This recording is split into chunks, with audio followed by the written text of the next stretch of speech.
ನಮಸ್ಕಾರ. ಅಧ್ಯಾಯ 69 ಶ್ರೀರಾಮಕೃಷ್ಣರ ವ್ಯಕ್ತಿತ್ವ ಮುಂದುವರೆದ ಭಾಗ. ಹಣದಿಂದ ನಮಗೆ ಎಂದಾದರೂ ತೃಪ್ತಿಯಾಗುವುದೇ? ಎಷ್ಟೇ ಬರಲಿ ಇನ್ನೂ ಬೇಕು, ಇದರಿಂದ ನಮಗೆ ಏನಾದರೂ ಶಾಂತಿ ಸಿಕ್ಕೀತೆ? ಇರುವ ಶಾಂತಿಯು ಹಾಳಾಗಿ ಹೋಯಿತು, ಆದರೂ ಬೇಕು ಎಂಬುದನ್ನು ಬಿಡಲಾರೆವು. ಶ್ರೀರಾಮಕೃಷ್ಣರು ಯಕ್ಷನ ಕೊಪ್ಪರಿಗೆ ಹಣದ ಉದಾಹರಣೆ ಕೊಡುತ್ತಾರೆ. ಒಂದೂರಿನಲ್ಲಿ ಒಬ್ಬ ಕ್ಷೌರಿಕನು ರಾಜನಿಗೆ ಕ್ಷೌರ ಮಾಡಲು ಹೋಗುತ್ತಿದ್ದ. ಅವನು ತುಂಬ ತೃಪ್ತನಾಗಿದ್ದ. ಸಂತೋಷದಿಂದ ದಾರಿಯಲ್ಲಿ ಹೋಗುವಾಗ ಹಾಡಿಕೊಂಡು ಹೋಗುತ್ತಿದ್ದ. ದಾರಿಯಲ್ಲಿ ಒಂದು ಮರದ ಮೇಲೆ ಒಬ್ಬ ಯಕ್ಷ ಕುಳಿತುಕೊಂಡಿದ್ದ. ಕ್ಷೌರಿಕ ಇಷ್ಟೊಂದು ಆನಂದಭರಿತವಾಗಿರುವುದನ್ನು ನೋಡಿ ಆ ಯಕ್ಷನಿಗೆ ಸಹಿಸಲು ಆಗಲಿಲ್ಲ. ಏನಾದರೂ ಮಾಡಿ ಇವನ ಆನಂದದ ಅಮೃತಕ್ಕೆ ಹುಳಿ ಹಿಂಡಬೇಕು ಎಂದು ಯೋಚಿಸಿ ಮಾರನೇ ದಿನ ಅವನು ಹೋಗುತ್ತಿದ್ದಾಗ, ನಿನಗೆ 7 ಕೊಪ್ಪರಿಗೆ ಹಣ ಬೇಕೇ ಎಂದು ಕೇಳುತ್ತಾನೆ. ಕ್ಷೌರಿಕ ತನ್ನ ಜೀವನದಲ್ಲಿ ಅಷ್ಟೊಂದು ಹಣದ ಹೆಸರನ್ನೂ ಕೇಳಿರಲಿಲ್ಲ. ತಕ್ಷಣವೇ ಬೇಕು ಎನ್ನುತ್ತಾನೆ. ಆದರೆ ಒಂದು ಷರತ್ತಿನ ಮೇಲೆ ಅದನ್ನು ಕೊಡುತ್ತೇನೆ ಎನ್ನುತ್ತಾನೆ ಯಕ್ಷ. ಅದೇನು ಷರತ್ತು ಎಂದು ಕ್ಷೌರಿಕ ಕೇಳಿದಾಗ, ನೀನು ಅದರಿಂದ ಒಂದು ಕಾಸನ್ನು ಖರ್ಚು ಮಾಡಬಾರದು. ಆಗಲಿ ಎನ್ನುತ್ತಾನೆ ಕ್ಷೌರಿಕ. ಮನೆಗೆ ಹೋಗು, ಅಲ್ಲಿ ಕಾದಿರುವುದು ಎನ್ನುತ್ತಾನೆ. ಮನೆಗೆ ಹೋಗಿ ನೋಡಿದಾಗ 7 ಕೊಪ್ಪರಿಗೆ ಹಣ ಅಲ್ಲಾಗಲೇ ಇದೆ. 6 ಕೊಪ್ಪರಿಗೆಗಳು ತುಂಬು ತುಳುಕುವಂತಿದೆ. ಆದರೆ 7ನೇಯದರಲ್ಲಿ ಸ್ವಲ್ಪ ಕಡಿಮೆ ಇದೆ. ಸ್ವಲ್ಪ ಕಡಿಮೆ ಇರುವ ಕೊಪ್ಪರಿಗೆಯನ್ನು ಭರ್ತಿ ಮಾಡಬೇಕು ಎಂಬ ಆಸೆ ಕ್ಷೌರಿಕನನ್ನು ಮೆಟ್ಟಿತು. ಅವನು ತಾನು ಖರ್ಚು ಮಾಡುವುದನ್ನೆಲ್ಲ ಕಡಿಮೆ ಮಾಡಿ ಉಳಿಸಿದ್ದನ್ನೆಲ್ಲ ಆ ಕೊಪ್ಪರಿಗೆಗೆ ಹಾಕುತ್ತಾ ಬಂದ. ಅದು ಮಾಯಾ ಕೊಪ್ಪರಿಗೆ. ಎಷ್ಟು ಹಾಕಿದರೂ ಭರ್ತಿಯಾಗಲೊಲ್ಲದು. ಅವನ ತೃಪ್ತಿ ಸಂತೋಷಗಳು ಬಿಟ್ಟು ಓಡಿ ಹೋದವು. ಹಾಡು ಮರೆತು ಹೋಯಿತು. ಯಾವಾಗಲೂ ಚಿಂತೆಯೇ, ಹೇಗೆ ಹಣ ಉಳಿಸುವುದು, 7ನೇ ಕೊಪ್ಪರಿಗೆಯನ್ನು ಹೇಗೆ ಭರ್ತಿ ಮಾಡುವುದು ಎಂದು. ರಾಜ ಒಂದು ದಿನ ಕೇಳಿದ, ಏತಕ್ಕೆ ನೀನು ಈ ನಡುವೆ ಚಿಂತಾಕ್ರಾಂತನಾಗಿರುವೆ ಎಂದು. ನೀವು ಕೊಡುವ ಸಂಬಳ ಸಂಸಾರದ ಖರ್ಚಿಗೆ ಸಾಲುವುದಿಲ್ಲ ಎಂದ. ರಾಜ 2ರಷ್ಟು ಸಂಬಳ ಕೊಟ್ಟ. ಆದರೆ ಇವನ ಚಿಂತೆ ಮಾತ್ರ ತಪ್ಪಲಿಲ್ಲ. ಮತ್ತೆ ರಾಜ ಕೇಳಿದ, ಇದರ ಅರ್ಧದಷ್ಟು ಸಂಬಳ ಬರುತ್ತಿದ್ದಾಗ ನೀನು ಆನಂದವಾಗಿದ್ದೆ. ಈಗ ಏನಾಯಿತು ನಿನಗೆ? ನಿನಗೇನಾದರೂ ಯಕ್ಷನ ಕೊಪ್ಪರಿಗೆ ಹಣ ಸಿಕ್ಕಿತೆ? ಕ್ಷೌರಿಕನಿಗೆ ತುಂಬ ಆಶ್ಚರ್ಯವಾಯಿತು. ಕೊಪ್ಪರಿಗೆ ಹಣದ ವಿಷಯ ರಾಜನಿಗೆ ಹೇಗೆ ಗೊತ್ತಾಯಿತು ಎಂದು. ರಾಜ ನಗುತ್ತಾ, ನೀನೇನು ಗಾಬರಿಯಾಗಬೇಡ. ಆ ಯಕ್ಷ ನನ್ನನ್ನು ಆ ಹಣ ಬೇಕೇ ಎಂದು ಕೇಳಿದ. ನಾನು ಬೇಡ ಎಂದೆ. ಧರ್ಮ ಕಾರ್ಯಗಳಿಗೆ ವಿನಿಯೋಗಿಸಿ ಖರ್ಚು ಮಾಡುವುದಕ್ಕೆ ಅಧಿಕಾರವಿಲ್ಲದ ಹಣ ಇಟ್ಟುಕೊಂಡು ಏನು ಪ್ರಯೋಜನ ಎಂದೆ. ನಾವೆಲ್ಲ ಲೋಭಿಗಳಂತೆ 7ನೇ ಕೊಪ್ಪರಿಗೆ ಹಣವನ್ನು ತುಂಬಿಸಲು ದಾನ ಧರ್ಮಗಳನ್ನೆಲ್ಲ ಕಡಿಮೆ ಮಾಡಿ ಹಾಕುತ್ತಿರುವೆವು. ಏನಾದರೂ ಆನಂದ ಬಂತೆ? ಇಲ್ಲ, ಇದ್ದದ್ದು ಹೋಯಿತು. ನಾವು ಲೋಭಿಗಳಾಗಬೇಕು ಎನ್ನುತ್ತಾರೆ ಶ್ರೀರಾಮಕೃಷ್ಣರು. ಯಾವುದಕ್ಕೆ? ಕಾಲಕ್ಕೆ. ಸಂಸಾರಕ್ಕೆ ವ್ಯರ್ಥ ಮಾಡುವ ಕಾಲವನ್ನು ಉಳಿಸಿ ಅದನ್ನು ದೇವರಿಗಾಗಿ ವಿನಿಯೋಗಿಸಬೇಕು. ಯಾವುದನ್ನು ಅವನಿಗೆ ಕೊಡುವೆವೋ ಅದು ಅನಂತವಾಗುವುದು. ನಾವು ಸ್ವಾರ್ಥಕ್ಕಾಗಿ ಕೊಟ್ಟ ಅನಂತವು ಶಾಂತವಾಗುವುದು. 2ನೆಯ ಆಸಕ್ತಿಯೇ ಮಗುವಿಗೆ ತಾಯಿಯ ಮೇಲೆ ಇರುವುದು. ಎಲ್ಲಿಯವರೆಗೆ ಮಗು ಆಟದ ಗೊಂಬೆಯೊಂದಿಗೆ ಆಡುತ್ತಿರುವುದೋ ಅಲ್ಲಿಯವರೆಗೆ ಅದಕ್ಕೆ ಯಾರೂ ಬೇಡ. ಆದರೆ ಆಟ ಸಾಕಾದಾಗ, ಹೊಟ್ಟೆ ಹಸಿದಾಗ ಗೊಂಬೆಯನ್ನು ಆಚೆಗೆ ಬಿಸಾಡಿ ತಾಯಿಗಾಗಿ ಹಠ ಹಿಡಿಯುವುದು. ಆಗ ಆ ಮಗುವಿಗೆ ತಾಯಿಯೊಂದೇ ಬೇಕು. ಯಾರು ಏನು ಕೊಟ್ಟರೂ ಬೇಡ, ಏನು ಸಮಾಧಾನ ಮಾಡಿದರೂ ಸುಮ್ಮನಾಗದು. ಅದರಂತೆಯೇ ನಾವು ಈಗ ಆಡುತ್ತಿರುವ ಸಂಸಾರದ ವಸ್ತುಗಳೆಂಬ ಆಟದ ಗೊಂಬೆಗಳನ್ನು ಆಚೆಗೆ ಎಸೆದು ಹಠದಿಂದ ಅತ್ತರೆ ತಾಯಿ ಓಡಿ ಬರುವಳು. ನಾವು ದೇವರೊಂದಿಗೆ ಒಂದು ಸಂಬಂಧವನ್ನು ಕಲ್ಪಿಸಿಕೊಳ್ಳಬೇಕು. ಆಗಲೇ ಅವನಿಂದ ಶಾಂತಿಯನ್ನು, ಶಕ್ತಿಯನ್ನು, ಪವಿತ್ರತೆಯನ್ನು ಹೀರುವುದಕ್ಕೆ ಸಾಧ್ಯವಾಗುವುದು. ಒಂದು ಮನೆಯ ಮುಂದೆ ಕಂಬಗಳ ಮೇಲಿರುವ ತಂತಿಗಳ ಮೂಲಕ ವಿದ್ಯುತ್ ಶಕ್ತಿ ಹೋಗುತ್ತಿದೆ. ಮನೆಗೆ ಆ ಶಕ್ತಿಯನ್ನು ಉಪಯೋಗಿಸಿಕೊಳ್ಳಬೇಕಾದರೆ ಅದಕ್ಕೆ ಒಂದು ತಂತಿಯ ಸಂಬಂಧವನ್ನು ಕಲ್ಪಿಸಿಕೊಳ್ಳಬೇಕು. ಆಗ ಅದರಿಂದ ಎಷ್ಟೊಂದು ಶಕ್ತಿಯನ್ನು ಬೇಕಾದರೂ ಹೀರಬಹುದು. ಇಲ್ಲಿ ಭಾವವೇ ತಂತಿಯಂತೆ. ಶ್ರೀರಾಮಕೃಷ್ಣರು ನಮಗೆ ಯಾವುದೋ ಗೊತ್ತಿಲ್ಲದ ಭಾವವನ್ನು ವಿವರಿಸುವುದಿಲ್ಲ. ಯಾವ ಯಾವ ಭಾವಗಳಿಂದ ಒಬ್ಬ ಮನುಷ್ಯ ಮತ್ತೊಬ್ಬನನ್ನು ಪ್ರೀತಿಸುತ್ತಿರುವನೋ ಆಯಾ ಭಾವಗಳಿಂದಲೇ ಭಗವಂತನನ್ನು ಪ್ರೀತಿಸಬಹುದು. ಯಾವುದು ಆಗಲೇ ನಮ್ಮಲ್ಲಿದೆಯೋ, ಯಾವುದನ್ನು ಇತರ ವ್ಯಕ್ತಿಗಳಿಗೆ ಕೊಡುತ್ತಿದ್ದೇವೆಯೋ ಅದನ್ನು ದೇವರಿಗೆ ಕೊಟ್ಟರೆ ಸಾಕು. ಅವನೇನು ನಮ್ಮಲ್ಲಿ ಇಲ್ಲದೆ ಇರುವುದನ್ನು ಕೇಳುವುದಿಲ್ಲ. ಶ್ರೀರಾಮಕೃಷ್ಣರು ಭಗವಂತನ ಸಗುಣ ಸಾಕಾರವನ್ನು ಪ್ರೀತಿಸುವಾಗ ಎಲ್ಲ ಭಾವಗಳಿಂದಲೂ ಪ್ರೀತಿಸಿದರು. ಅವರು ಯಾವುದೋ ಒಂದು ರೀತಿಯಲ್ಲಿ ದೇವರನ್ನು ಅನುಭವಿಸಿದವರಲ್ಲ. ಎಷ್ಟು ವಿಧವಾಗಿ ಅವನನ್ನು ಅನುಭವಿಸಬಹುದೋ ಅವುಗಳನ್ನೆಲ್ಲ ಅನುಭವಿಸಿದರು. ಮೂರನೆಯದೇ ದೇವರನ್ನು ತಂದೆಯಂತೆ ಪ್ರೀತಿಸುವುದು. ಮಗುವಿನ ತಂದೆ ಒಂದು ದೊಡ್ಡ ಭರವಸೆಯ ಚಿಹ್ನೆ. ತನಗೆ ಬೇಕಾದುದನ್ನೆಲ್ಲ ಅವನು ಕೊಡುವನು. ಜಗದ ಕಷ್ಟ ನಷ್ಟಗಳಿಗೆ ತನ್ನನ್ನು ಒಡ್ಡಿಕೊಂಡು ತನ್ನ ಮಗುವಿಗೆ ಅದು ತಗಲದಂತೆ ನೋಡಿಕೊಳ್ಳುವನು. ಭಗವಂತ ಎಲ್ಲರ ತಂದೆ, ನಮಗೆಲ್ಲ ಬೇಕಾದವನು. ಶ್ರೀರಾಮಕೃಷ್ಣರು ಯಾವುದೋ ಒಂದು ಹೆಸರಿನಿಂದ ಅವನನ್ನು ಕರೆದು ತೃಪ್ತರಾಗಲಿಲ್ಲ. ವಿಷ್ಣುವೆಂದು ಅವನನ್ನು ಪ್ರೀತಿಸಿದರು, ಶಿವನೆಂದು ಅವನನ್ನು ಪ್ರೀತಿಸಿದರು. ಅವರಿಗೆ ದೇವರ ಯಾವ ಹೆಸರಿನಲ್ಲಿಯೂ ಅಸಡ್ಡೆ ಇರಲಿಲ್ಲ. ಏಕೆಂದರೆ ಎಲ್ಲ ಹೆಸರುಗಳ ಹಿಂದಿರುವ ಒಂದೇ ಒಂದಾದ ತತ್ವವನ್ನು ನೋಡಿದರು. ಒಂದು ಹೆಸರಿನಷ್ಟೇ ಮತ್ತೊಂದು ಅವರ ಹೃದಯ ನಾಡಿಯನ್ನು ಮಿಡಿಯುತ್ತಿತ್ತು. ಆಯಾ ಇಷ್ಟದೇವರ ಉಪಾಸಕರು ಶ್ರೀರಾಮಕೃಷ್ಣರನ್ನು ನೋಡಿದಾಗ ಅವರು ತಮ್ಮ ಗುಂಪಿಗೆ ಸೇರಿದವರೆಂದು ಭಾವಿಸುತ್ತಿದ್ದರು. ಶ್ರೀರಾಮಕೃಷ್ಣರು ತಾಯಿಯಂತೆ ಭಗವಂತನನ್ನು ನೋಡಿದರು. ಅವರ ಪ್ರಚಂಡ ಸಾಧನೆ ಪ್ರಾರಂಭವಾಗಿದ್ದು ಇಲ್ಲಿಂದಲೇ. ಎಲ್ಲ ಸಾಧನೆಗಳನ್ನು ಮಾಡಿದ ಮೇಲೆ ಪುನಃ ಅವರು ಬಂದದ್ದು ಈ ಭಾವಕ್ಕೆ. ಅವರೆಂದಿಗೂ ತಾಯಿಯ ತೊಡೆಯ ಮೇಲೆ ಆಡುವ ಹಸುಳೆಯಂತೆ ಇದ್ದರು. ಆ ಮಗುವಿಗೆ ಏನೂ ಗೊತ್ತಿಲ್ಲ, ಎಲ್ಲ ತಾಯಿಗೆ ಗೊತ್ತು. ಕಾಲ ಕಾಲಕ್ಕೆ ಏನು ಕೊಡಬೇಕು, ಏನು ಮಾಡಬೇಕು ಎಂಬುದೆಲ್ಲ ತಾಯಿಗೆ ಗೊತ್ತು. ಶ್ರೀರಾಮಕೃಷ್ಣರು ತಮ್ಮ ಭಕ್ತರಿಗೆ ಒತ್ತಿ ಹೇಳುತ್ತಿದ್ದುದು ಈ ಭಾವವನ್ನೇ. ಮಗುವಿಗೆ ತಾಯಿಯ ಹತ್ತಿರ ಸಂಕೋಚವಿಲ್ಲ, ಏನು ಬೇಕಾದರೂ ಕೇಳಬಹುದು. ಅವಳು ಮಗುವಿನ ಯೋಗ್ಯತೆಯನ್ನು ನೋಡಿ ಕೊಡುವುದಿಲ್ಲ. ಏನೋ ಪಾಪ ಮಗು ಕೇಳುವುದು, ನಾವು ಕೊಡದೇ ಇದ್ದರೆ ಇನ್ನಾರು ಕೊಡುತ್ತಾರೆ ಎಂದು ಕರುಣೆಯಿಂದ ನೋಡುವಳು. ನಮ್ಮಲ್ಲಿರುವ ಯೋಗ್ಯತೆಯನ್ನು ತೂಕ ಮಾಡಿ ಅವಳು ಮುಕ್ತಿಯನ್ನು ಕೊಡುವಂತೆ ಇದ್ದರೆ ಅದೆಲ್ಲೋ ಕೆಲವರಿಗೆ ಮಾತ್ರ ದಕ್ಕುತ್ತಿತ್ತು. ಅವಳು ನಮ್ಮ ಕೈಯಲ್ಲಿ ಸ್ವಲ್ಪ ಸಾಧನೆ ಮಾಡಿಸುತ್ತಾಳೆ, ಅದು ಬರೀ ನೆಪಕ್ಕೆ. ಮಿಕ್ಕಿರುವುದನ್ನೆಲ್ಲ ಅವಳು ಕರುಣೆಯಿಂದ ಕೂಡಿಸಿ ಕೊಡುತ್ತಾಳೆ. ಅವಳು ನಮಗೆ ಕರುಣೆಯಿಂದ ನೀಡುವ ವಸ್ತು ನಮ್ಮ ಬಾಯಿಗೆ ರುಚಿ ಕಾಣುವಂತೆ ಮಾಡುವುದಕ್ಕೆ ನಾವು ಮಾಡುವ ಸಾಧನೆ ಅಷ್ಟೇ. ನಾವು ಎಂತಹ ಮಹಾಪರಾಧವನ್ನು ಮಾಡಿದರೂ ಅವಳು ಕ್ಷಮಿಸುತ್ತಾಳೆ. ಮಗುವಿನ ಸ್ವಭಾವ ಮನೆಯಿಂದ ಹೊರಗೆ ಹೋಗಿ ಮಣ್ಣಿನಲ್ಲಿ ಆಟವಾಡಿ ಕೊಳೆ ಮಾಡಿಕೊಂಡು ಬರುವುದು. ಆದರೆ ತಾಯಿ ಅದಕ್ಕಾಗಿ ಮಗುವನ್ನು ಮನೆಯಿಂದ ಹೊರಗೆ ಅಟ್ಟುವುದಿಲ್ಲ. ಶತಶತ ಅಪರಾಧಗಳನ್ನು ಮನ್ನಿಸುವುದಕ್ಕೆ ಅವಳು ಸದಾ ಸಿದ್ಧಳಾಗಿರುವಳು. ಅವಳು ಕರುಣಾಮಯಿ ಗಂಗೆಯಂತೆ ಜಗದಲ್ಲಿ ಹರಿಯುತ್ತಿರುವಳು. ನಾವು ಪಶ್ಚಾತ್ತಾಪಪಟ್ಟು ಅವಳಲ್ಲಿ ಮಿಂದರೆ ನಮ್ಮ ಪಾಪವನ್ನೆಲ್ಲ ತೊಳೆಯುವಳು. ನಿಮ್ಮ ಪಾಪವನ್ನು ತೊಳೆದುಕೊಂಡ ಮೇಲೆ ಬನ್ನಿ, ನನ್ನಲ್ಲಿ ಸ್ನಾನ ಮಾಡುವುದಕ್ಕೆ ಎನ್ನುವುದಿಲ್ಲ. ಪಾಪವನ್ನು ತೊಳೆಯುವುದಕ್ಕೆ ಬನ್ನಿ ನನ್ನ ಬಳಿಗೆ ಎನ್ನುವಳು. ಶ್ರೀರಾಮಕೃಷ್ಣರು ಭಗವಂತನನ್ನು ಸಖನಂತೆ ನೋಡಿದರು. ಒಬ್ಬ ಸ್ನೇಹಿತ ಮತ್ತೊಬ್ಬ ಸ್ನೇಹಿತನನ್ನು ಪ್ರೀತಿಸುವಂತೆ ಪ್ರೀತಿಸಿದರು. ನಾವು ಪಾಪರ್ ಆಗಿರಬಹುದು, ಆದರೆ ನಮ್ಮ ಸ್ನೇಹಿತನಾದ ಭಗವಂತ ಶ್ರೀಮಂತ. ಸ್ನೇಹಿತನಿಗೆ ಭಗವಂತನಲ್ಲಿ ಒಂದು ಸಲಿಗೆ ಇದೆ. ಅವನು ತಾನೂ ಇಬ್ಬರು ಒಂದೇ ಎಂಬ ದೃಷ್ಟಿಯಿಂದ ನೋಡುವನು. ಇದೊಂದು ತುಂಬ ನಿಕಟವಾದ ಮನುಷ್ಯ ಸಂಬಂಧ. ತನ್ನ ಪ್ರಾಣ ಸ್ನೇಹಿತನಿಗೆ ಹೇಳಿಕೊಳ್ಳದ ವಿಷಯವೇ ಇಲ್ಲ. ಹೆಂಡತಿಗೆ ಹೇಳದೇ ಇರುವುದನ್ನು, ಮಕ್ಕಳಲ್ಲಿ ಹೇಳದೇ ಇರುವುದನ್ನು ತನ್ನ ಸ್ನೇಹಿತನಿಗೆ ಹೇಳಿಕೊಳ್ಳುತ್ತಾನೆ. ಕಷ್ಟ ಸುಖಗಳಲ್ಲಿ ಅವನೊಂದಿಗೆ ಬೆರೆಯುತ್ತಾನೆ. ಭಗವಂತ ತನ್ನ ಸಖನಾದ ಭಕ್ತನಿಗೆ ಎಂತಹ ಸಣ್ಣ ಪುಟ್ಟ ಕೆಲಸವನ್ನಾದರೂ ಮಾಡುವುದಕ್ಕೆ ಸಿದ್ಧನಾಗಿರುವನು. ಸುಧಾಮ ಹೊಟ್ಟೆಗೆ ಹಿಟ್ಟಿಲ್ಲದೆ ಬಡ ಬ್ರಾಹ್ಮಣ ಶ್ರೀಕೃಷ್ಣನನ್ನು ನೋಡುವುದಕ್ಕೆ ಬಂದ. ಕೃಷ್ಣನೇ ಸಿಂಹಾಸನದಿಂದ ಇಳಿದು ಬಂದು ಸುಧಾಮನನ್ನು ಸ್ವಾಗತಿಸಿದ. ತನ್ನ ಅರ್ಧಾಸನವನ್ನು ಅವನಿಗೆ ಕೊಟ್ಟು ಕೂಡಿಸಿಕೊಂಡ. ಅವನೊಡನೆ ತಮಾಷೆ ಮಾಡಿದ. ಸುಧಾಮ ತಂದಿದ್ದ ಒಣ ಅವಲಕ್ಕಿಯನ್ನು ತಿಂದ. ಅಮೃತಕ್ಕಿಂತ ರುಚಿಯಾಗಿತ್ತು ಅದು ಅವನ ಪಾಲಿಗೆ. ಅರ್ಜುನ ಶ್ರೀಕೃಷ್ಣನನ್ನು ತನ್ನ ರಥ ನಡೆಸು ಎಂದಾಗ ಭಗವಂತ ನನಗೆ ಅದು ಅನುಮಾನ ಎಂದನೇ ಇಲ್ಲ. ತನ್ನ ಪ್ರಿಯ ಸಖನಿಗೆ ಎಂತಹ ಸಣ್ಣ ಕೆಲಸವನ್ನು ಮಾಡುವುದಕ್ಕೂ ಅವನು ಸಿದ್ಧ.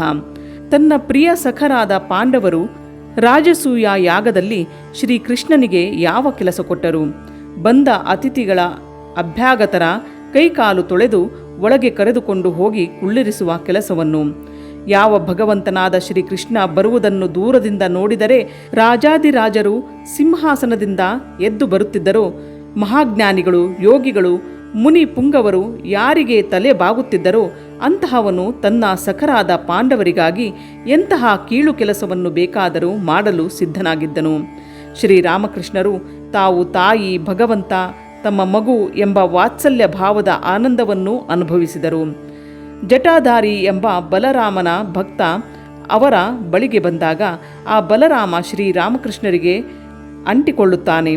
ಶ್ರೀರಾಮಕೃಷ್ಣರು ಅವನಿಗೆ ತಿಂಡಿ ಕೊಟ್ಟರು, ಸ್ನಾನ ಮಾಡಿಸಿದರು, ಊಟ ಮಾಡಿಸಿದರು, ಪ್ರೀತಿಯಿಂದ ನೇವರಿಸಿದರು. ಕೆಲವು ವೇಳೆ ಸಿಟ್ಟಿನಿಂದ ಹೊಡೆದರು, ಗದರಿಸಿದರು. ನೀನು ಜಟಾಧಾರಿಯ ಬಳಿಗೆ ಹೋಗು, ಇಲ್ಲದಿದ್ದರೆ ಅವನು ದುಃಖಿಯಾಗುತ್ತಾನೆ ಎಂದರು. ಆದರೂ ಆ ಮಗು ಹೋಗಲಿಲ್ಲ. ಭಗವಂತನು ಅಖಿಲಾಂಡ ಕೋಟಿ ಬ್ರಹ್ಮಾಂಡ ನಾಯಕ, ಅನಂತ ಜ್ಞಾನ ಕ್ರಿಯಾಶಕ್ತಿಗಳಿಗೆ ತವರೂರು ಎಂಬುದನ್ನು ಭಕ್ತ ತಿಳಿಯಲಿಚ್ಛಿಸುವುದಿಲ್ಲ. ತಾಯಿ ಯಶೋದೆಗೆ ಗೊತ್ತಿತ್ತು, ತನ್ನ ಮಗ ಕೃಷ್ಣ ಸಾಮಾನ್ಯ ಶಿಶುವಲ್ಲ, ಬ್ರಹ್ಮಾಂಡಗಳ ಒಡೆಯ ಎಂಬುದು. ಆದರೂ ಯಶೋದೆ ಆಡಿಸಿದಳು ಜಗದೋದ್ಧಾರನ ಮಗನೆಂದು ತಿಳಿಯುತ್ತಾ. ಅಂತಹ ಬ್ರಹ್ಮಾಂಡವನ್ನೇ ತನ್ನ ಹೊಟ್ಟೆಯಲ್ಲಿಟ್ಟುಕೊಂಡಿರುವವನಿಗೆ ಒಂದು ಚೂರು ಬೆಣ್ಣೆ ತಿನ್ನಿಸಿದಳು, ಒಂದು ಒಳಲೆ ಹಾಲು ಕುಡಿಸಿದಳು, ತೊಟ್ಟಿಲಲ್ಲಿ ಮಲಗಿಸಿ ತೂಗಿದಳು, ಜೋಗುಳದ ಹಾಡನ್ನು ಹೇಳಿ ಅವನನ್ನು ಮಲಗಿಸಿದಳು. ತಿಳಿದು ತಿಳಿದು ಭಕ್ತ ಭಗವಂತನೊಂದಿಗೆ ಮಗುವಿನಂತೆ ಆಡಬೇಕೆಂದು ಬಯಸುವನು. ವಾತ್ಸಲ್ಯ ಭಾವದಲ್ಲಿ ಭಕ್ತ ತನ್ನ ಮಗುವಾದ ಭಗವಂತನಿಂದ ಏನನ್ನು ಕೇಳಲು ಇಚ್ಛಿಸುವುದಿಲ್ಲ. ತಾನೇ ಆ ಮಗುವಿಗೆ ಏನು ಕೊಡಬೇಕು ಎಂಬ ಚಿಂತೆಯಲ್ಲಿರುತ್ತಾನೆ. ಭಕ್ತರ ವಾತ್ಸಲ್ಯದ ಶೈತ್ಯ ಅನಂತವನ್ನು ಶಾಂತನನ್ನಾಗಿ ಮಾಡಿ ಭಕ್ತ ಅದನ್ನು ತನ್ನ ಕೈಯಲ್ಲಿ ಎತ್ತಿ ಮುದ್ದಾಡುವಂತೆ ಮಾಡುವುದು. ಹೆತ್ತ ತಾಯಿಯು ಶ್ರೀರಾಮಕೃಷ್ಣರು ರಾಮಲಾಲನನ್ನು ಪ್ರೀತಿಸಿದಂತೆ ಪ್ರೀತಿಸಿರಲಿಲ್ಲವೆಂದು ತೋರುವುದು. ಶ್ರೀರಾಮಕೃಷ್ಣರು ಯಾವ ಸಾಧನೆಯನ್ನು ತೆಗೆದುಕೊಳ್ಳಲಿ ಅದಕ್ಕೆ ತಮ್ಮ ಪೂರ್ಣ ಮನಸ್ಸನ್ನು ಧಾರೆ ಎರೆಯುತ್ತಿದ್ದರು. ಅವರಿಗೆ ಚೌಕಾಶಿ ಪ್ರೀತಿ, ವ್ಯಾಪಾರದ ಪ್ರೀತಿಯೇ ಅಲ್ಲ ಎನಿಸುತ್ತಿತ್ತು. ಪ್ರೀತಿಗಾಗಿ ಸರ್ವಸ್ವವನ್ನು ಅರ್ಪಿಸುತ್ತಿದ್ದರು. ಮತ್ತೊಂದು ಭಾವವೇ ಭಗವಂತನನ್ನು ಸ್ವಾಮಿ ಎಂದು, ತಾನು ಅವನ ಸೇವಕನೆಂದು ವ್ಯವಹರಿಸುವುದು. ಈ ಭಾವಕ್ಕೆ ಒಂದು ಜ್ವಲಂತ ಉದಾಹರಣೆ ರಾಮಾಯಣದಲ್ಲಿ ಬರುವ ಹನುಮಂತ. ಶ್ರೀರಾಮಕೃಷ್ಣರು ಈ ಭಾವವನ್ನು ಸಾಧನೆ ಮಾಡುತ್ತಿದ್ದಾಗ ಹನುಮಂತನಂತೆಯೇ ಅವರು ಅವನಂತೆ ವೇಷ ಧರಿಸಿ ಗೆಡ್ಡೆ ಗೆಣಸುಗಳನ್ನು ತಿನ್ನುತ್ತಾ ಮರದ ಮೇಲೆ ವಾಸ ಮಾಡುತ್ತಿದ್ದರು. ಸೀತೆಯ ದರ್ಶನ ಅವನಿಗೆ ಸಿಕ್ಕಿತು. ಸೇವಕ ಭಾವದಲ್ಲಿರುವ ಭಕ್ತ ತನ್ನ ಸ್ವಾಮಿಯಾದ ಭಗವಂತನಿಂದ ಯಾವ ಪ್ರತಿಫಲವನ್ನು ಅಪೇಕ್ಷಿಸುವುದಿಲ್ಲ. ತನ್ನ ಒಡೆಯನ ಕೆಲಸ ಮಾಡುವುದೇ ಅವನಿಗೆ ಒಂದು ಆನಂದ. ತನ್ನ ಕೊನೆಯುಸಿರು ಎಳೆಯುವವರೆಗೆ ಗೊಣಗಾಡದೆ ತನ್ನ ಯಜಮಾನನ ಕೆಲಸವನ್ನು ನಿಷ್ಠೆಯಿಂದ ಮಾಡುತ್ತಾನೆ. ಹೀಗೆ ಸವೆದು ಹೋಗುವುದರಲ್ಲೇ ಒಂದು ಆನಂದವಿದೆ. ಸೇವೆಯಲ್ಲಿ ಭಕ್ತ ತನ್ನನ್ನೇ ಅಳಿಸಿಕೊಳ್ಳುತ್ತಾನೆ. ಭಾವಗಳೆಲ್ಲ ತುಂಬ ಉತ್ಕಟವಾದ್ದು ಮಧುರ ಭಾವ. ಸತಿ ತನ್ನ ಪತಿಯನ್ನು ಪ್ರೀತಿಸುವಂತೆ ಭಕ್ತ ಭಗವಂತನನ್ನು ಪ್ರೀತಿಸುತ್ತಾನೆ. ಈ ಭಾವಕ್ಕೆ ಭಾಗವತದಲ್ಲಿ ಬರುವ ಗೋಪಿಯರೇ ನಿದರ್ಶನ. ಅವರು ಶ್ರೀಕೃಷ್ಣ ಪರಮಾತ್ಮನನ್ನು ತಮ್ಮ ಪತಿಯಂತೆ ಪ್ರೀತಿಸಿದರು. ಆ ಪ್ರೀತಿಗೆ ತಮ್ಮ ಸರ್ವಸ್ವವನ್ನು ಧಾರೆ ಎರೆದರು. ಜನ ಏನನ್ನುತ್ತಾರೆ ಎಂಬುದನ್ನು ಗಮನಿಸಲಿಲ್ಲ.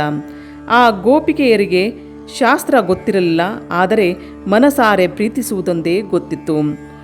ಅದು ಎಂತಹ ಪ್ರೀತಿ! ತಮ್ಮನ್ನೇ ಮರೆತು ಪ್ರೀತಿಸಿದರು. ಇದರಿಂದಲೇ ಶ್ರೀಕೃಷ್ಣನ ಸಾಕ್ಷಾತ್ಕಾರವನ್ನು ಪಡೆದರು.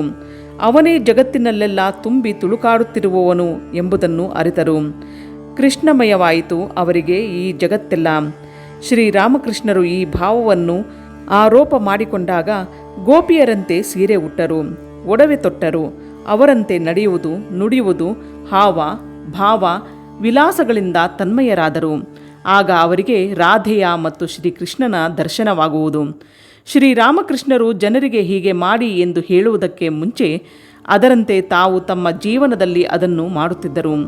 ಯಾವ ಯಾವ ಭಾವದ ಮೂಲಕ ಭಗವಂತನನ್ನು ಪ್ರೀತಿಸಬಹುದೋ ಅದೆಲ್ಲದರ ಮೂಲಕ ಭಗವಂತನನ್ನು ಅವರು ಪ್ರೀತಿಸಿದರು. ಇದೆಲ್ಲ ಸಗುಣೋಪಾಸನೆಗೆ ಸೇರಿದ್ದು. ಇಲ್ಲಿ ನಾನು ಮತ್ತು ದೇವರು ಎಂಬ ದ್ವೈತವಿದೆ. ಮುಕ್ಕಾಲು ಪಾಲು ಜನ ಇದನ್ನು ರುಚಿ ನೋಡಿದವರು ಇದನ್ನು ಮೀರಿ ನಿರಾಕಾರಕ್ಕೆ ಹೋಗಲಿಚ್ಛಿಸುವುದಿಲ್ಲ. ಆದರೆ ಶ್ರೀರಾಮಕೃಷ್ಣರು ಹಾಗಲ್ಲ. ಯಾವಾಗ ನಿರಾಕಾರ ಬ್ರಹ್ಮೋಪಾಸಕ ತೋತಾಪುರಿ ಬಂದನೋ ಅವರು ಅವನ ಶಿಷ್ಯರಾಗಿ ತಮಗೆ ಪ್ರಿಯವಾದ ಭಗವಂತನ ನಾಮರೂಪಗಳ ಭಾವನೆಗಳನ್ನೆಲ್ಲ ಕಟುಕನಂತೆ ಬಲಿಕೊಟ್ಟು ಅದ್ವೈತ ಪಥದಲ್ಲಿ ಮುಂದುವರಿದು ಅಖಂಡ ಬ್ರಹ್ಮದಲ್ಲಿ ಒಂದಾಗುವುದನ್ನು ನೋಡುತ್ತೇವೆ. ಶ್ರೀರಾಮಕೃಷ್ಣರು ದೇವರನ್ನು ಸಗುಣವಾಗಿ ಆರಾಧಿಸಿದರು, ನಿರ್ಗುಣವಾಗಿಯೂ ಆರಾಧಿಸಿದರು. ವಿಗ್ರಹದಲ್ಲಿಯೂ ಆರಾಧಿಸಿದರು, ವಿಗ್ರಹವಿಲ್ಲದೆಯೂ ಆರಾಧಿಸಿದರು. ಅವರಿಗೆ ಇನ್ನು ಮೇಲೆ ವಿಗ್ರಹ ಬೇಕಿಲ್ಲದೆ ಇದ್ದರೂ ಅದನ್ನು ದೂರಲಿಲ್ಲ, ಅದನ್ನು ಹಾಗೆಯೇ ಇಟ್ಟುಕೊಂಡರು. ತಾತ್ವಿಕ ದೃಷ್ಟಿಯಿಂದ ನೋಡಿದರೆ ದೇವರು ಸರ್ವಾಂತರ್ಯಾಮಿ ನಿಜ. ಆದರೆ ವ್ಯಾವಹಾರಿಕವಾಗಿ ನೋಡಿದರೆ ಬಹಳ ಜನರು ಎಲ್ಲಿ ಭಕ್ತಿ ಭಾವದಿಂದ ಸೇರುತ್ತಾರೋ, ಎಲ್ಲಿ ಹೋದರೆ ನಮ್ಮ ಮನಸ್ಸು ಶಾಂತವಾಗುತ್ತದೋ ಅಂತಹ ಕಡೆಗಳಲ್ಲಿ, ಅಂತಹ ಆಕಾರದಲ್ಲಿ ಭಗವಂತನ ಶಕ್ತಿ ಹೆಚ್ಚು ಆವಿರ್ಭಾವವಾಗುತ್ತದೆ. ಅಂತಹ ಸ್ಥಳಕ್ಕೆ ಶ್ರೀರಾಮಕೃಷ್ಣರಂತಹವರು ಬಾಗಿದರೆ ಅದು ಇನ್ನೂ ಹೆಚ್ಚು ಪವಿತ್ರವಾಗುವುದು. ಆದ ಕಾರಣವೇ ಶ್ರೀರಾಮಕೃಷ್ಣರು ಭಗವಂತನ ಯಾವ ಚಿಹ್ನೆಯನ್ನೂ ಅಗೌರವದಿಂದ ಕಾಣಲಿಲ್ಲ. ಇವುಗಳೆಲ್ಲ ಭಗವಂತನ ಕಡೆಗೆ ಒಯ್ಯುವ ಮೆಟ್ಟಿಲುಗಳು ಎಂದು ನೋಡಿದರು. ಶ್ರೀರಾಮಕೃಷ್ಣರು ಬಾಹ್ಯ ಅಡಚಣೆಗಳು, ಉದಾಹರಣೆಗೆ ಪೂಜೆ ಇತ್ಯಾದಿ ಯಾವುದನ್ನೂ ದೂರಲಿಲ್ಲ. ಏಕೆಂದರೆ ಅವುಗಳೆಲ್ಲ ಮನಸ್ಸನ್ನು ದೇವರ ಕಡೆಗೆ ತಿರುಗಿಸುವುದಕ್ಕೆ ಸಹಾಯ ಮಾಡುತ್ತವೆ. ಅದೊಂದೇ ಅಲ್ಲ, ಈ ವ್ರತ, ನಿಯಮ, ಪೂಜೆ ಮೊದಲಾದವುಗಳ ಹಿಂದೆ ಒಂದು ತಾತ್ವಿಕ ಅರ್ಥವಿರುತ್ತದೆ. ಶ್ರೀರಾಮಕೃಷ್ಣರು ಇದಕ್ಕೆ ಭತ್ತದ ಉದಾಹರಣೆ ಕೊಡುತ್ತಿದ್ದರು. ನಾವು ಅನ್ನ ಮಾಡಿ ತಿನ್ನುವಾಗ ಹೊಟ್ಟನ್ನು ತೆಗೆದುಹಾಕುತ್ತೇವೆ, ಆದರೆ ಅದನ್ನು ಬಿತ್ತುವಾಗ ಹೊಟ್ಟಿನ ಸಮೇತ ಹಾಕಬೇಕು. ಆಗಲೇ ಅದು ಮೊಳೆಯಬೇಕಾದರೆ ಅನ್ನ ಮಾಡುವ ದೃಷ್ಟಿಯಿಂದ ಹೊಟ್ಟು ನಿರರ್ಥಕವಾದರೂ ಮುಂದೆ ಬೆಳೆ ಬರುವ ದೃಷ್ಟಿಯಿಂದ ಅದು ಇದ್ದೇ ಇರಬೇಕು. ಭಾವನೆಗಳನ್ನು ಒಟ್ಟುಗೂಡಿಸುವುದಕ್ಕೆ ಒಂದು ಆಕಾರವೆಂಬ ಪೆಟ್ಟಿಗೆ ಬೇಕು. ಈಗ ಕೆಲವರು ಕರ್ಮಾದಿಗಳನ್ನು ಅವುಗಳ ಅಂತರಾರ್ಥ ತಿಳಿಯದೆ ಆಚರಿಸಿದರೂ ಅದರ ಫಲವೇನೂ ನಾಶವಾಗುವುದಿಲ್ಲ. ಕರ್ಮಗಳನ್ನು ಅಲ್ಲಗಳೆಯುವುದು ಸುಲಭ, ಆದರೆ ಅವುಗಳಿಲ್ಲದೆ ಆಧ್ಯಾತ್ಮಿಕ ತತ್ವಗಳನ್ನು ತಿಳಿಸಿಕೊಡುವುದು ಕಷ್ಟದ ಕೆಲಸ. ಶ್ರೀರಾಮಕೃಷ್ಣರು ಯಾವಾಗಲೂ ಯಾವ ಧರ್ಮಕ್ಕೆ ಸೇರಿದ ಆಚಾರವಾಗಲಿ ಅದನ್ನು ಪೂಜ್ಯ ದೃಷ್ಟಿಯಿಂದ ನೋಡುತ್ತಿದ್ದರು. ಶ್ರೀರಾಮಕೃಷ್ಣರು ಭಗವಂತನನ್ನು ಎಲ್ಲ ಧರ್ಮಗಳಲ್ಲಿ ಹೇಳಿರುವ ಭಾವನೆಗಳಿಂದ ಅನುಷ್ಠಾನ ಮಾಡಿ ಒಲಿಸಿಕೊಂಡಿದ್ದಷ್ಟೇ ಅಲ್ಲ, ಹಿಂದೂ ಧರ್ಮದ ಷಡ್ದರ್ಶನಗಳಲ್ಲಿ ಮುಖ್ಯವಾದ ವೇದಾಂತ ದರ್ಶನದ 3 ಮುಖ್ಯ ಶಾಖೆಗಳ ಮೂಲತತ್ವಗಳಿಗೂ ಒಂದು ಸಾಮರಸ್ಯವನ್ನು ಕಲ್ಪಿಸಿದರು. ಈ ತತ್ವಗಳು ಒಂದು ಮತ್ತೊಂದಕ್ಕೆ ವಿರೋಧವಲ್ಲ. ಅದ್ವೈತವನ್ನು ಸೊಂಟಕ್ಕೆ ಕಟ್ಟಿಕೊಂಡು ನೀನು ಏನನ್ನು ಬೇಕಾದರೂ ಮಾಡು ಎಂದು ಅವರು ಹೇಳಿದರು. ದ್ವೈತ, ವಿಶಿಷ್ಟಾದ್ವೈತಗಳನ್ನು ಅವರು ಅಲ್ಲಗಳೆದವರಲ್ಲ. ಶ್ರೀರಾಮಕೃಷ್ಣರಿಗೆ ಈ 3 ತತ್ವಗಳು 3 ಶ್ರುತಿಗಳಾಗಿದ್ದವು. ಅವರು ಒಂದಾದ ಮೇಲೊಂದರಂತೆ ಈ 3 ಮೆಟ್ಟಿಲುಗಳ ಮೇಲೂ ಬಂದು ಹೋಗುತ್ತಿದ್ದರು. ಕೆಲವು ವೇಳೆ ತಾನು ಬೇರೆ, ದೇವರು ಬೇರೆ, ಜಗತ್ತು ಬೇರೆ ಎಂಬ ದ್ವೈತ ಭೂಮಿಕೆಯಲ್ಲಿರುತ್ತಿದ್ದರು.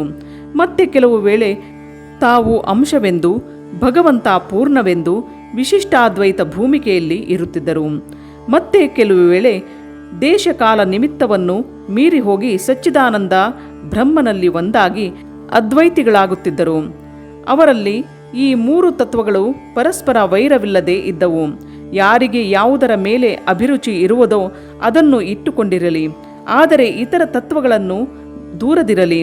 ಎಲ್ಲವೂ ಒಂದೇ ಸತ್ಯದ ಭಿನ್ನ ಭಿನ್ನ ದೃಷ್ಟಿಕೋನಗಳಿಂದ ತೆಗೆದ ಚಿತ್ರಗಳು.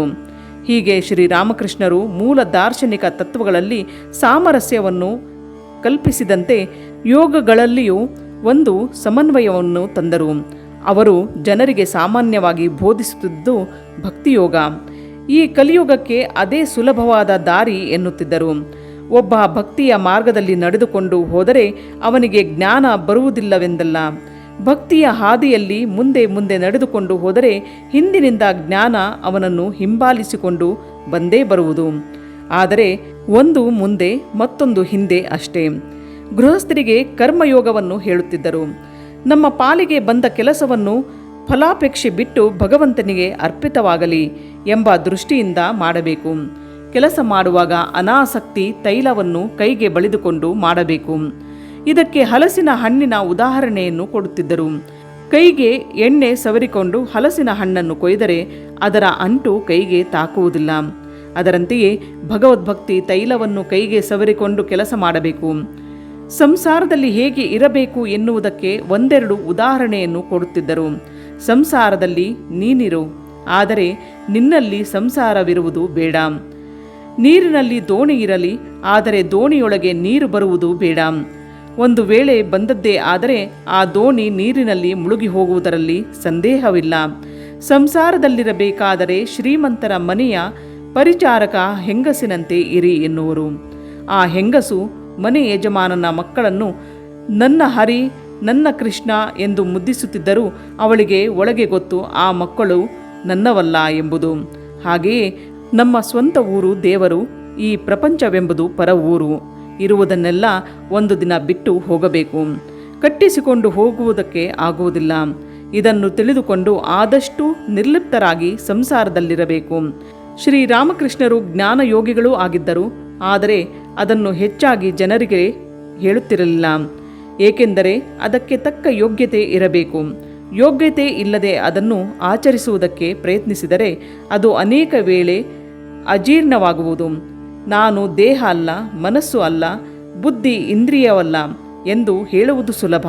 ಆದರೆ ಅವು ನಮ್ಮನ್ನು ಬಲವಾಗಿ ಮೆಟ್ಟಿಕೊಂಡಿವೆ. ನಾವು ಅಲ್ಲ ಎಂದ ಮಾತ್ರಕ್ಕೆ ಅವು ನಮ್ಮನ್ನು ಬಿಡುವುದಿಲ್ಲ. ಅವು ನಮ್ಮನ್ನು ಉಣಿಸುತ್ತಿವೆ. ಅವು ಹೇಳಿದಂತೆ ನಾವು ಕೇಳುತ್ತೇವೆ. ಆದರೆ ಅದಕ್ಕೆ ಯೋಗ್ಯತೆ ಇದ್ದವರನ್ನು ಶ್ರೀರಾಮಕೃಷ್ಣರು ಪ್ರೋತ್ಸಾಹಿಸಿ ಅದರಲ್ಲಿ ಮುಂದುವರಿದು ಹೋಗಲು ಹುರಿದುಂಬಿಸುತ್ತಿದ್ದರು. ನರೇಂದ್ರನ ಕೈಯಲ್ಲಿ ಅಷ್ಟಾವಕ್ರ ಗೀತೆಯನ್ನು ಓದಿಸಿ ಅದನ್ನು ಅವನಿಗೆ ವಿವರಿಸುತ್ತಿದ್ದರು. ಅಷ್ಟಾವಕ್ರ ಗೀತೆ ಅದ್ವೈತ ಜ್ಞಾನದ ಚರಮ ಗ್ರಂಥ. ಆಗ ನರೇಂದ್ರನೇ ಅದ್ವೈತವನ್ನು ಕುಚೋದ್ಯ ಮಾಡುತ್ತಿದ್ದ. ಆದರೆ ಶ್ರೀರಾಮಕೃಷ್ಣರಿಗೆ ಗೊತ್ತಿತ್ತು ಅವನು ಅದಕ್ಕೆ ಅಧಿಕಾರಿ ಎಂಬುದು. ಅವನಿಗೆ ಆ ಅನುಭವವನ್ನು ಕೊಟ್ಟರು. ಅದನ್ನು ಅವನಿಗೆ ಹೇಳುತ್ತಿದ್ದಾಗ ಬೇರೆ ಯಾರಾದರೂ ಭಕ್ತರು ಬಂದರೆ ಅದನ್ನು ನಿಲ್ಲಿಸಿಬಿಡುತ್ತಿದ್ದರು. ಆ ಪುಸ್ತಕವನ್ನು ಕಾಣದಂತೆ ಇಡುತ್ತಿದ್ದರು. ಇನ್ನು ರಾಜಯೋಗ ಅಥವಾ ಧ್ಯಾನಯೋಗ, ಶ್ರೀರಾಮಕೃಷ್ಣರು ಇದರಲ್ಲಿ ಎತ್ತಿದ ಕೈ. ಅವರು ಮೂಲಾಧಾರದಿಂದ ಸಹಸ್ರಾರಕ್ಕೆ ಕುಂಡಲಿನಿ ಶಕ್ತಿ ಹೋಗುತ್ತಿದ್ದುದನ್ನು ನೋಡುತ್ತಿದ್ದರು. ಷಟ್ಚಕ್ರಗಳು ಅವರಿಗೆ ಬರೀ ಚಿಹ್ನೆ ಮಾತ್ರವಾಗಿರಲಿಲ್ಲ, ಅವುಗಳ ಅನುಭವವನ್ನು ಪಡೆದಿದ್ದರು. ಮೆಟ್ಟಿಲು ಮೆಟ್ಟಲಾಗಿ ಚಕ್ರಗಳನ್ನು ಒಂದಾದ ಮೇಲೊಂದನ್ನು ದಾಟಿಕೊಂಡು ಕುಂಡಲಿನಿಯು ಮೇಲೇರುವುದನ್ನು ಅವರು ಕಣ್ಣಾರೆ ನೋಡಿದ್ದರು. ಒಂದು ನಿಮಿಷದಲ್ಲಿ ಅವರ ಮನಸ್ಸು ಮೂಲಾಧಾರದಿಂದ ಸಹಸ್ರಾರಕ್ಕೆ ನೆಗೆಯುತ್ತಿತ್ತು. ಅವರಿಗೆ ಸವಿಕಲ್ಪ, ನಿರ್ವಿಕಲ್ಪ ಸಮಾಧಿಗಳು ಅಂಗೈ ಮೇಲಿನ ನೆಲ್ಲಿಕಾಯಿ. ಆದರೆ ಅವರು ತಮ್ಮ ಬಳಿ ಬರುತ್ತಿದ್ದ ಎಲ್ಲರಿಗೂ ಈ ರಾಜಯೋಗವನ್ನು ಅಭ್ಯಾಸ ಮಾಡುವಂತೆ ಬಲಾತ್ಕರಿಸುತ್ತಿರಲಿಲ್ಲ. ಭಗವದ್ಭಕ್ತಿ, ಭಜನೆ ಇತ್ಯಾದಿಗಳಿಂದಲೂ ಕುಂಡಲಿನಿ ಶಕ್ತಿಯು ಜಾಗೃತಗೊಂಡು ಮನಸ್ಸಿನ ಶುದ್ಧತೆ ಹಾಗೂ ಏಕಾಗ್ರತೆಯನ್ನು ಪಡೆಯಲು ಸಾಧ್ಯವೆಂದು ಅವರು ಜನಸಾಮಾನ್ಯರಿಗೆ ಹೇಳುತ್ತಿದ್ದರು. ಹೇಗೆ ಶ್ರೀರಾಮಕೃಷ್ಣರು ತತ್ವಗಳನ್ನು ಸಮನ್ವಯಗೊಳಿಸಿದರೋ ಹಾಗೆ ಯೋಗ ಸಮನ್ವಯವನ್ನು ಮಾಡಿ ತೋರಿಸಿದರು. ಶ್ರೀರಾಮಕೃಷ್ಣರ ಆಧ್ಯಾತ್ಮಿಕ ಅನುಭವಗಳಿಗೆ ನಾವು ಒಂದು ಎಲ್ಲೆಕಟ್ಟನ್ನು ಹಾಕುವುದಕ್ಕೆ ಆಗುವುದಿಲ್ಲ. ಅದು ಆಕಾಶದಷ್ಟು ವಿಶಾಲವಾಗಿತ್ತು, ಕಡಲಿನಷ್ಟು ಆಳವಾಗಿತ್ತು. ಅವರು ಅಕ್ಷರಶಃ ಸಮನ್ವಯಾಚಾರ್ಯರು. ಇಂತಹ ಒಂದು ವ್ಯಕ್ತಿ ಚಾರಿತ್ರಿಕ ಪ್ರಪಂಚದಲ್ಲಿ ನಮಗೆ ದೊರಕುವುದು ಬಹಳ ದುರ್ಲಭ. ಅಧ್ಯಾಯ 69 ಮುಂದುವರಿಯುವುದು.